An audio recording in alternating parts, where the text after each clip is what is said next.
السلام علیکم ناظرین، آپ دیکھ رہے ہیں ایکسکلوسیو ویوز اور میں ہوں سہیل اقبال بھٹی۔ ناظرین، مشرق وسطیٰ میں ایک بار پھر جنگ کے بادل منڈلانے لگے ہیں۔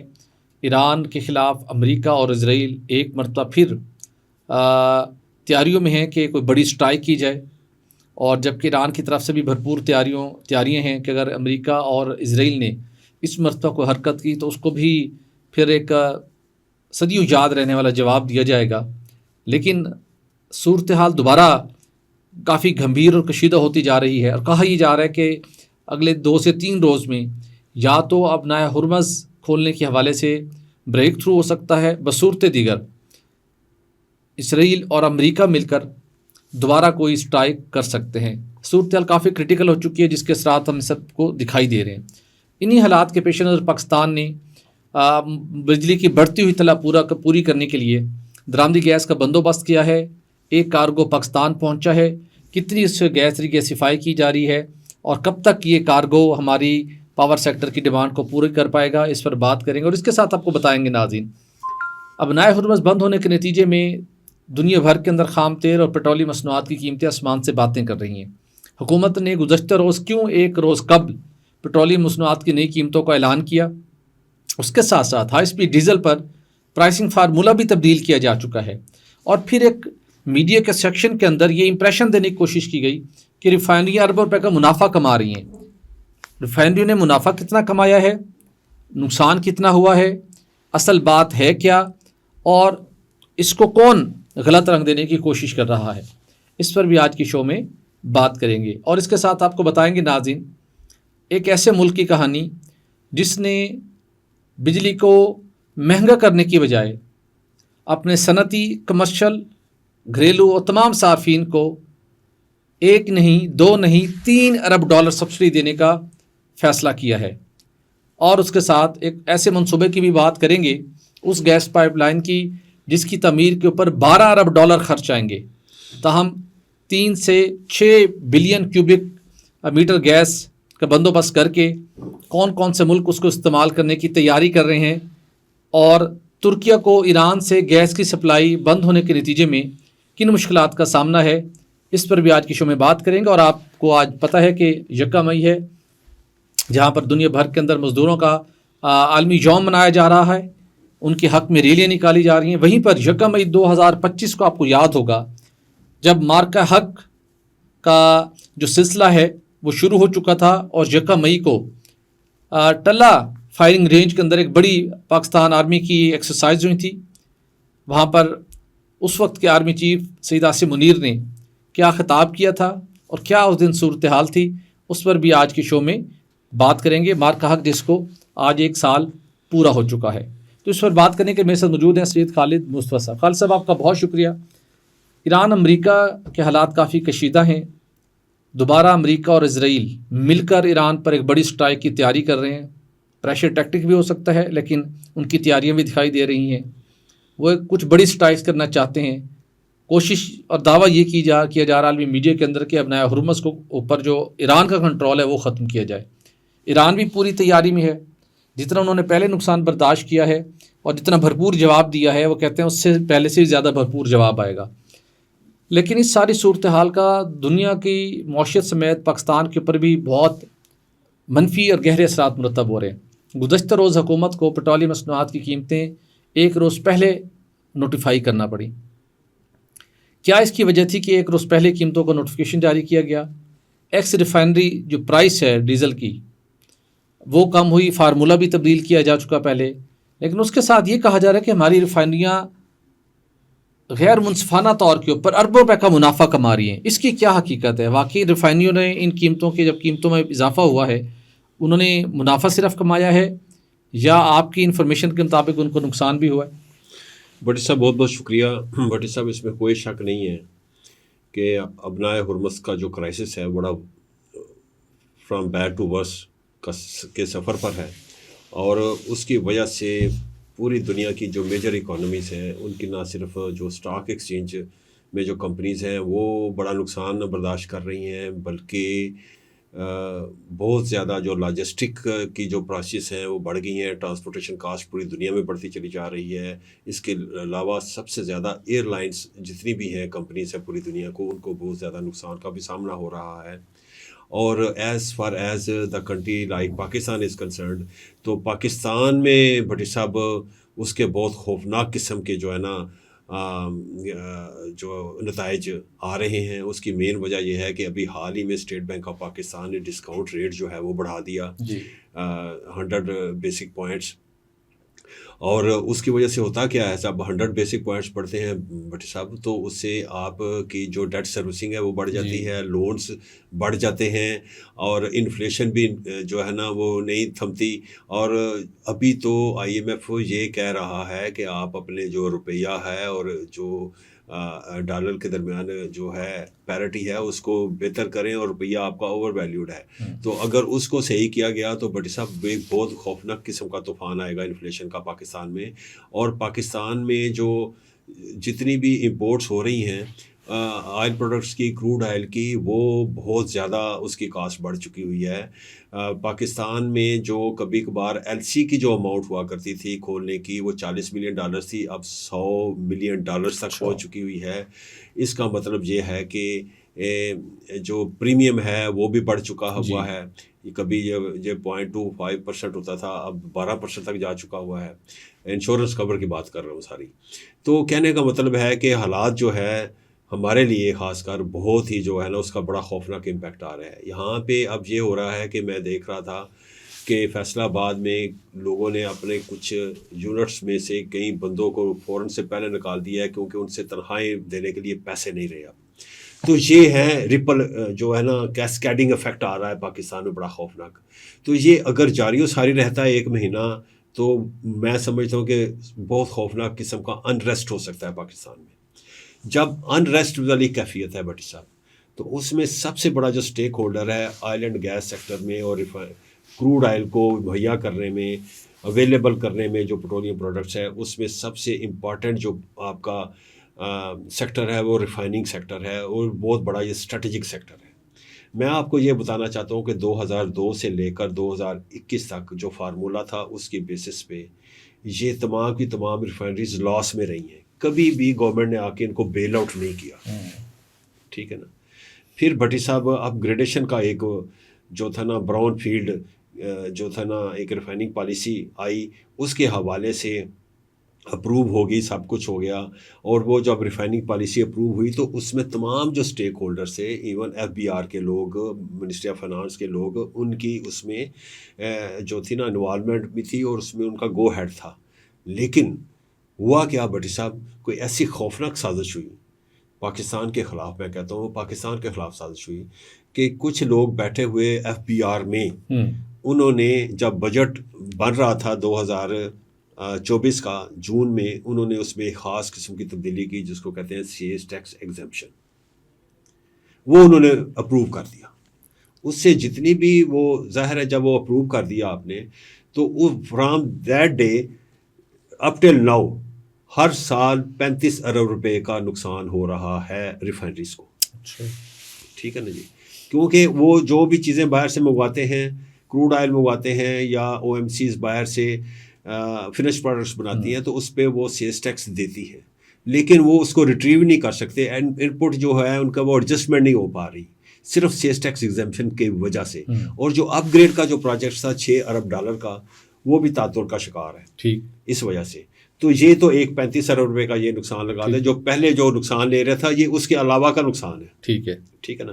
بٹ یہ سب جو فارمولہ چل رہا تھا نا، وہ فارمولہ یہ تھا کہ جو فنش پروڈکٹس کا پلیٹ کا جو فارمولہ تھا نا وہ فنش پروڈکٹس کا تھا. ٹھیک ہے نا. اس کی بیسس پہ ریفائنریز کو مارچ کے مہینے میں فائدہ ہوا کیونکہ کروڈ میں اور ڈیزل کی جو پرائس تھی اس میں فرق تھا جی، اس وجہ سے فائدہ ہو گیا. لیکن وہ جو فائدہ ہوا بٹ سب صرف 1 مہینے میں، وہ جو اپنے پہلے جو لاسز تھے پورے سال کے وہ اس میں ریکور نہیں ہوتے تھے جی. ٹھیک ہے نا. اس کے باوجود آپ کی جو ریفائنریز ہیں جن کو سپوز فائدہ ہوا ہے، فار ایگزامپل میں ایک ایسی ریفائنری ہے جس کو سپوز کے 70 ارب روپے کا فائدہ ہوا ہے، اس میں 30 ارب روپے نیشنل کٹی میں چلے گئے ہیں.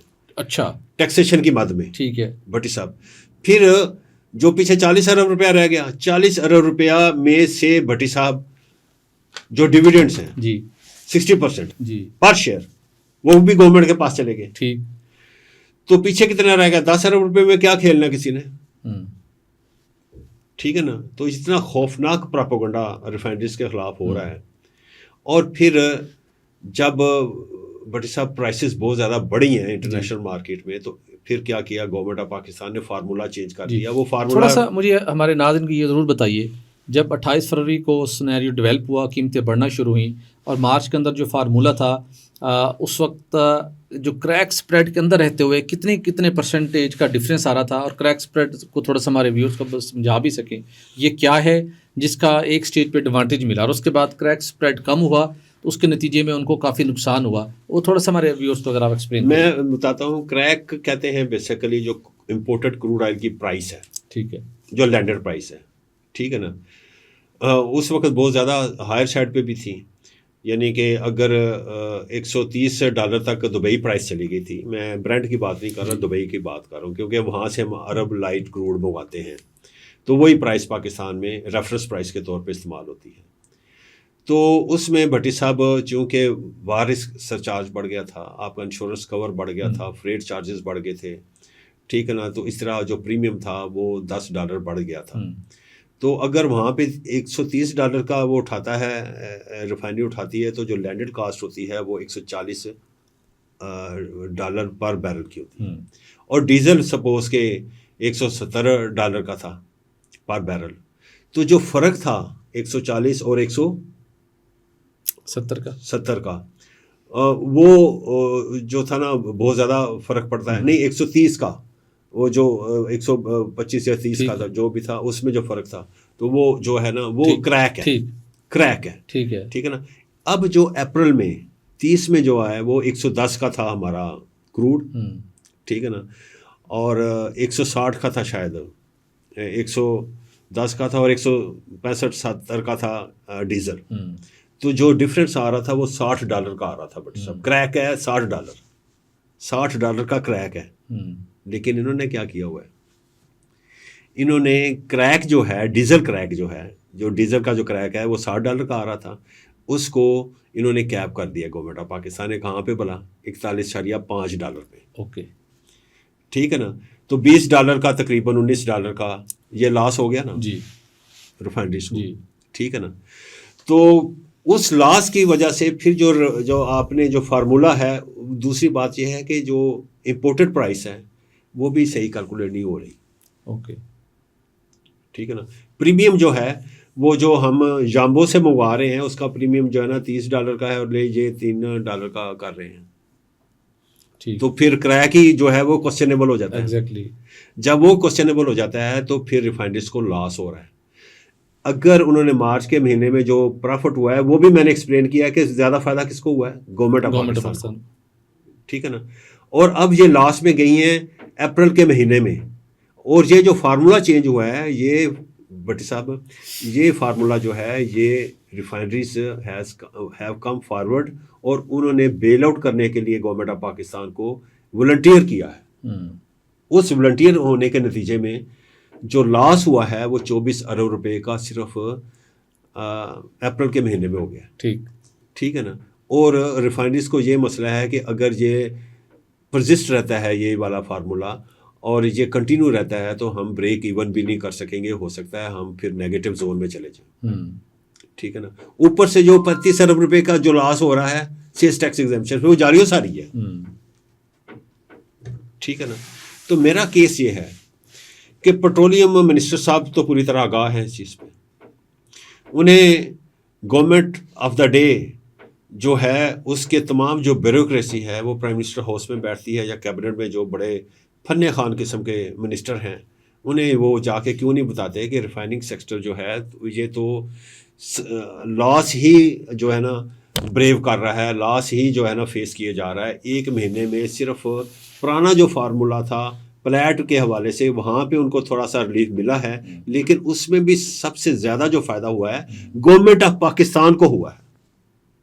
اچھا گورنمنٹ کیا کر رہی ہے گورنمنٹ تو لیوی بڑھاتی چلی جا رہی ہے, آئی ایم ایف کے تو سارے ٹارگٹس وہ لیوی کے چکر میں تو چھوڑ نہیں رہی, اور اس کی at what cost, at the cost of the refining sector. آپ دیکھ لیں جو سیمنٹ سیکٹر ہے یا فرٹیلائزر سیکٹر ہے وہ اپنی امپورٹ پیرٹی پہ بالکل اور اپنے پروفٹ سے پہ بالکل کمپرومائز نہیں کرتا. بالکل صحیح. جو گورنمنٹ کہتی ہے نا کہ یہ ہم نے جیب سے سبسڈائز کرتی ہے, بالکل صحیح, لیکن جب ریفائننگ سیکٹر کی بات آتی ہے بالکل صحیح, تو ریفائننگ سیکٹر کو کبھی جیب سے انہوں نے نہیں کیا. تو خالد صاحب میری طرح کریٹیکل سچویشن ہے, پیٹرولیم منسٹری کیا کر رہی ہے, پیٹرولیم منسٹر کیا کر رہے ہیں, یہی ایک کوشچن ہے. وہ فارمولا چینج کرنے والوں کو سینسٹائز نہیں کرتے. وہ تو میرا جو ذاتی خیال ہے وہ اس کے حق میں نہیں تھے. When you are in the war and middle of the war, تو آپ مڈل آف دا وار میں گھوڑے نہیں چینج کیا. بالکل ٹھیک. تو لیکن انہوں نے فارمولا بھی چینج کر دیا, اور ریفائننگ سیکٹر کو لاس ایکچولی ہوا ہے 24 ارب روپے کا. یہ جو مہینہ گزرا ہے اپریل کا منتھ, اوکے ٹھیک ہے نا بھٹی صاحب. تو میں سمجھتا ہوں کہ ان کو ہوش کے ناخن لینے چاہیے, اور جو بیوروکریٹس ہیں اور جو کچھ منسٹر ہیں ان کو جو ہے نا ہوش کے ناخن لینا چاہیے. اپنا جو اسٹیک ہولڈر ہے جو انشور کر رہا ہے اویلیبلٹی, اور جنہوں نے اپنی لیڈرشپ شو کی ہے ریفائننگ سیکٹر کی لیڈرشپ نے, کہ جی انہوں نے آپ کو کسی قسم کی جو ہے نا نان اویلیبلٹی کا شکار نہیں ہونے دیا پیٹرولیم پروڈکٹس کا. آپ دیکھ لیں انڈیا, بنگلہ دیش, وہاں پہ لوگوں کی چیخیں نکل رہی ہیں. وہ کہتے ہیں یار ہمیں کسی نہ کسی طریقے سے پیٹرول مل جائے, ڈیزل مل جائے, ہمارا کاروبار چلے. نہ وہاں پہ ایل پی جی ملتا ہے, نہ پیٹرول ملتا ہے, نہ ڈیزل ملتا ہے وہاں پہ. لیکن پاکستان میں جو ہے جن لوگوں نے سرو کیا ہے, کام کیا ہے, اب پیسہ لگتا ہے, وار لائک سچویشن ہے, اب قیمتیں بڑھی ہوئی ہیں, تو اس میں ریفائنری سیکٹر کا کوئی قصور نہیں ہے. اور پی ایس او کو بھٹی صاحب انہوں نے جو ہے کمپنسیٹ کیا ہے. میں آپ کو بتا دوں کہ ریفائننگ سیکٹر نے پی ایس او کو 7.1 ارب روپے بھی دیے ہیں جی, اور پچھلے ہفتے میں انہوں نے آئی ایف ای ایم جو ہے 28 روپے اور کچھ پیسے بڑھائے تھے, اور اس کا جو اتنا بھی وہ کمپنسیٹ کیا گورنمنٹ آف پاکستان نے پی ایس او کو, ٹھیک ہے, صحیح بات ہے. لیکن اگر وہی چیز ایکسٹینڈ کی جاتی ہے ریفائنری کو, تو ہم کہتے ہیں جی ریفائنری کو فائدہ ہوا ہے. ریفائنریز کو نہیں فائدہ ہوا, پرائیویٹ او ایم سیز کو نہیں فائدہ ہوا, یہ صرف اور صرف اپنے پی ایس او کو فائدہ ہوا. بالکل ٹھیک. خالد صاحب چلیں, آپ نے بڑی ان ڈیپتھ آپ کی ریسرچ تھی, انفارمیشن تھی, جس سے آپ نے اسٹیبلش کر دیا کہ ریفائنریز کو 24 روپے کا منافع ہوا یا نقصان. یہ تو بہت بالکل آپ نے اسٹیبلش کر دی. اور آگے بڑھیں گے, اور توانائی کے شعبے سے جڑی ایک اور خبر, بجلی کا بحران شدت اختیار کر رہا تھا ہر گزرتے دن کے ساتھ, اور یہی کہا رہا تھا کہ ایل این جی آئے گی تو کچھ بات بنے گی. بالکل آپ کی ایکسکلوسیو خبر کل آپ نے ہمیں بتایا کہ ایل این جی کا کارگو پہنچ چکا ہے, اور اس طریقے سے فیشن اب شروع ہو چکی ہے. کتنی کوانٹٹی ہے, کتنی اس کا ہم اس کوانٹٹی کو ایکسٹریکٹ کر رہے ہیں, اس کو ریگیسیفائی کر رہے ہیں, کتنے دنوں تک یہ چلے گا, کس ریٹ پر آیا ہے, اور اس کی پاور جنریشن پہ کیا امپیکٹ ہوگا.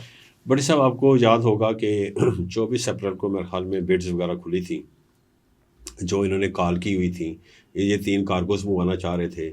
ایک کارگو جو تھا 27 اور 30 تاریخ کے درمیان والی ونڈو کے لیے انہوں نے اپروو کر لیا تھا, کیونکہ بہت زیادہ کرائسس جو تھا وہ آ رہا تھا, لوڈ شیڈنگ بڑھتی چلی جا رہی تھی, خاص کر پیک آورس میں لوڈ شیڈنگ جو ہو رہی تھی. تو پاور ڈویژن چاہتا تھا کہ 3 کارگوز لے کے آئیں, لیکن ان کے نزدیک یہ تھا کہ ایک تو ہائر بیڈز آئی ہیں, تو ایکچولی جو ٹوٹل انرجیز تھی انہوں نے اس ونڈو کے لیے 7 سے لے کر 30 اپریل تک کی ونڈو کے لیے انہوں نے جو اپنی بڈ دی تھی وہ تھی $18.88 پر MMBTU کی, ٹھیک ہے نا. تو انہوں نے وہ بڈ اپروو کی, لیکن انہوں نے نیگوشیٹ کیا تو انہوں نے $18.4 پر MMBTU پہ وہ راضی ہو گئے. وہ ٹوٹل انرجیز والوں نے اپنا جو ویسل تھا 30 تاریخ کو 11 بجے وہ یہاں پہ برتھ کر گیا تھا, PGPL کے ٹرمینل پہ آ گیا تھا. اور یہ جو اس کا جو والیوم ہے بٹ سب 3 BCF کے قریب ہے, 3 بلین کیوبک فیٹ آپ کہہ سکتے ہیں. تو اگر یہ ایک مہینے میں اس کی ری گیسیفیکیشن جو ہے بٹ صاحب یہ 100 MMCFD ہو تو یہ 30 دن کے لیے کافی ہے. لیکن انہوں نے جو ہے نا 275 MMCFD ایز آف ٹوڈے جو ہے نا یہ ہو رہا ہے، لیکن جب شروع میں آیا تو یہ پہلے 50-55 سے انہوں نے شروع کیا، پھر ریمپ اپ کرتے کرتے 260 تک چلے گئے تاکہ جو ان کا کارگو ہے اس کو فری کیا جا سکے میرے خیال میں. ہاں، تو اب یہ مجھے لگ رہا ہے کہ یہ 9 تاریخ سے پہلے یہ جو ہے نا کارگو فری ہو جائے گا. ٹھیک. اس کے بعد یہ ان کو LNG کا ایک اور لانا پڑے گا. اچھا. 9-10 کی ونڈو کے لیے، 9 اور 10 مئی کے درمیان. اب بھٹی صاحب ان کے پاس یا تو پھر دوبارہ یہ جائیں اور بیڈنگ کروائیں، یا پھر یہ کہیں سکار والوں کو کہ یار اس وقت جو ہے نا تھوڑی سی جو ہے نا ایشین LNG جو کی قیمت ہے وہ تھوڑی سی کم ہوئی ہے، تو ان کے کہیں جی کہ اگر وہ $16 سے اوپر ہے تو اس کو ریفرنس پوائنٹ بنا کے آپ $1-2 اوپر لے لیں اور ہمیں لے کے دے دیں. تو یعنی $17-17.5 پہ آپ ان سے بات کر سکتے ہیں. دوسری گورنمنٹ نے یہ آپشن ہے کہ وہ جو 4 ہمارے LNG کارگوز جو ہے بٹ سب جو لوڈڈ کارگوز ہیں وہ ہمارے وہاں پہ سٹینڈرڈ ہیں، قطر کے پاس ہیں، تو یہ وہ لانا چاہ رہے ہیں. اور کل ہی ایرانین ایمبیسیڈر کے ساتھ ہمارے جو منسٹر ہیں پیٹرولیم منسٹر، ان کی ایک بڑی خوشگوار ملاقات بھی ہوئی ہے. ٹھیک ہے نا. اور آپ کو پتہ ہے کل ہمارا ایک ڈیزل کا جو ویسل ہے وہ ابنائے ہرمز سے کراس کر گیا ہے. ٹھیک ہے نا، ود دی بلیسنگ، یا آپ کہہ سکتے ہیں with the favour of the Iranian authorities, اور وہ عمان کے جورسڈکشن میں پہنچ چکا ہوا تھا کل تک. تو وہ بھی میرے خیال میں آج پہنچ جائے گا. تو یہ میرے خیال میں ہو سکتا ہے گورنمنٹ آف پاکستان ان کے ساتھ نیگوشیٹ کر رہی ہے ایران کے ساتھ کہ ہمارے جو 4 LNG کے کارگوز ہیں وہاں پہ جو سٹینڈرڈ ہیں وہ ہمیں آنے دیں. تو اگر وہ آ جاتے ہیں نا بھٹی صاحب تو پھر تو وارے نیارے ہو جائیں گے پاکستان کے.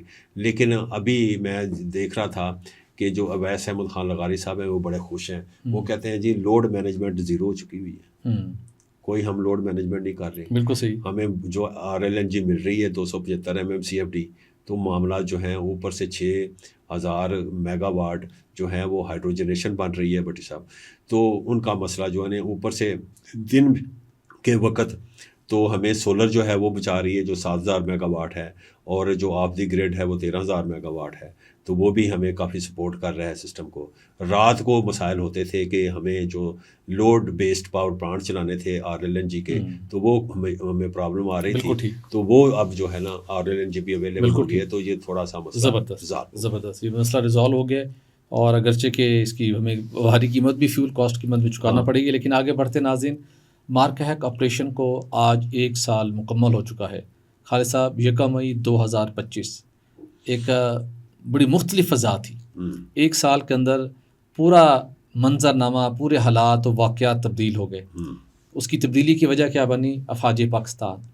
اور افواج پاکستان کا پوری قوم کی سپورٹ کے ساتھ، حمایت کے ساتھ دشمن کو جس طریقے سے جواب دیا، دنیا اس کی معترف ہے کہ پاکستان نے جس ذمہ داری کا بھی مظاہرہ کیا، اس کے ساتھ ساتھ جب بھارت نے ہماری خود مختاری اور سلامتی کی خلاف ورزی کی، بتا کر انفارم کر کے جواب دیا.